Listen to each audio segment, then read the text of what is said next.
Hello everyone and welcome back to my YouTube channel with another useful and informative video. So guys, in this video I'm going to show you how to fix Apple Pay account restricted problem on your Apple device. So guys, if your Apple Pay account is restricted and you're unable to send or receive payments or unable to make purchases, here I will show you how can you fix it. So guys, for that you have to simply watch this video till the end. So guys, first of all, go back to your home screen and now open settings on your device and then scroll it below and go to general, then go to software update and make sure that you are using the updated version. And if there is any update available for you, simply update it. And after this, go back and now scroll it below and go to date and time and set your date and time from here. Again, go back, tap on language and region, tap on region and select your country or region correctly. Go back and now you have to go to transfer reset iPhone and then tap on reset and reset network settings of your device for one time.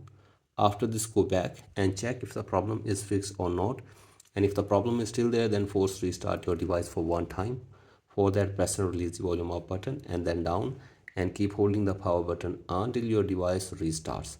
So guys, do this and check if the problem is fixed or not, and if the problem is still there, then you have to simply open settings again and from here go to wallet from here and then go to Apple Pay,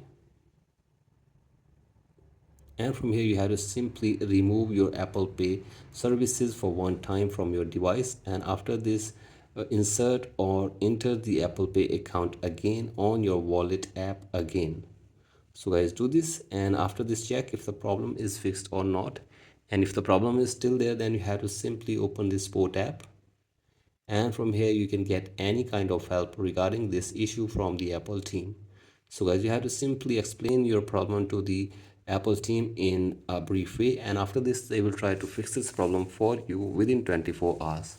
So guys, hopefully after this your problem will be fixed. So guys, that's it for today's video. Hope this video helps you. Please like and subscribe to my YouTube channel as well. Thank you.